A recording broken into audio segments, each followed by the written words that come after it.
Hello, welcome to another video, and today we're sort of looking at the side plank and several variations that you can use with the side plank, starting with the simplest one being the kneeling one.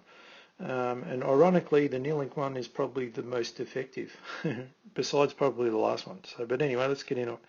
So I've been over these individually before, but this kneeling side plank is quite unique, even though it doesn't appear to be that hard. The reason that I prefer it, or it has a really good benefit to a lot of people, is the fact that it actually uses the hips in the action, as you could see there. So when I'm in this position here, it's really easy for me to control this nice stable alignment. You can see how really everything's really well aligned.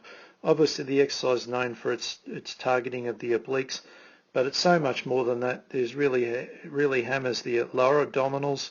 There's actually quite a fair bit to play through the hip and the QL as well, so there's a lot more than just oblique work going on. But as I mentioned just a second ago, the real beauty of this exercise done this way is when I go back to the floor, I'm very much in a similar position as I would be in a squat, where I have my hips bent, sort of in the bent over position of a deadlift, perhaps is probably a better way.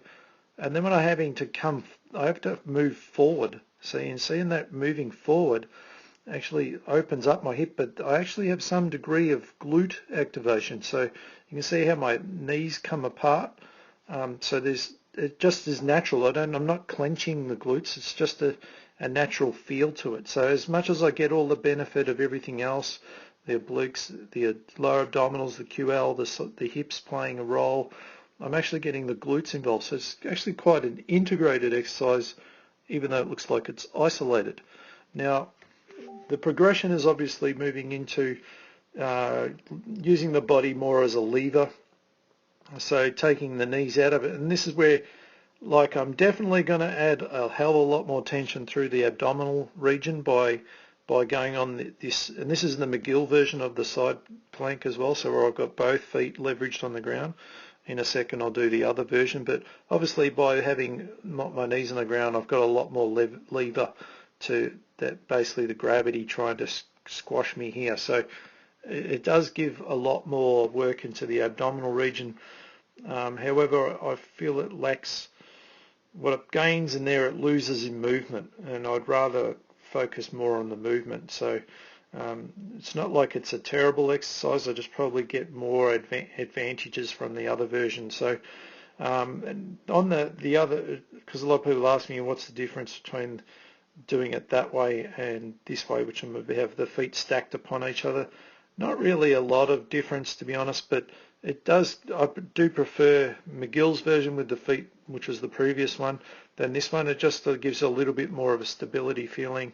And you're a lot more stable throughout your hips, where a lot of people probably either get too high, or obviously if they're not strong enough they might sag a bit, where the other one just gives them a little bit more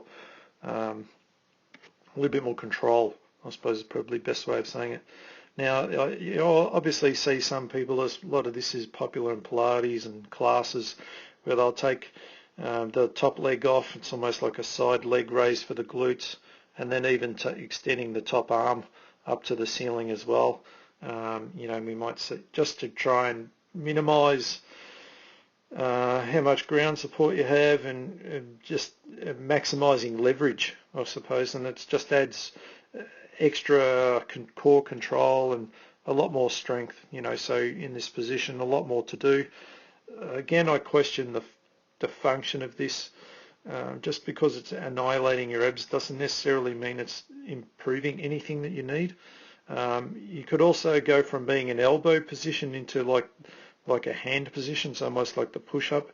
Again, it's just probably, maybe brings in a little bit more extra shoulder stability like this.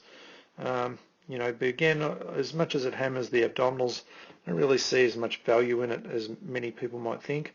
Now, the last version is the Mcgill twisting side plank. So it starts in in a normal regular plank, but it brings in this rotational element where you finish in the side plank.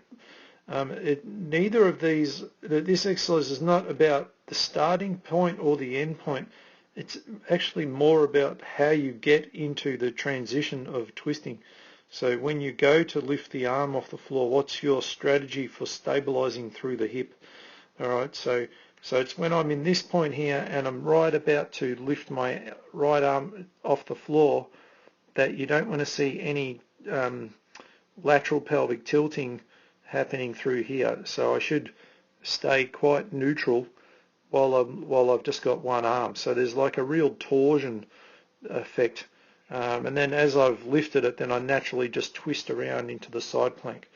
And you know, I'd only want to hold it for like 5 seconds or so. On that one that I just did was my better side. You can see there I sort of use momentum and cheat on it. That's my weaker side. All right, but with all of these exercises, by the way, all of these holding planks, if I go right back to the beginning, I would always just aim to hold this for 10 seconds. I don't really need to hold it for minutes at a time. I would just do multiple reps of 10 seconds. That guarantees that I get good effectiveness of all of the abdominal muscles, especially the inner unit, because the longer it goes, the inner unit starts to switch off, meaning that then I'm going to recruit outer global muscles to take over their role, which defeats the purpose of the exercise. So it's much better to get the volume of work through multiple reps of good form, as opposed to starting with good form for 10 seconds and doing the last 50 seconds poorly. All right, so you know, always, like with every exercise, form is always the most important factor. The better you can maintain it, or the longer you can maintain it for, the more advantageous it is to you. All right, so there's a few versions of the side plank, but as I've explained several times, this first one here and maybe the last one were the two ones that I prefer the most. And however way you want to use them in your training is up to you, but hopefully, you know, I've given you something that you can use. All right, thanks again, and I'll see you next time.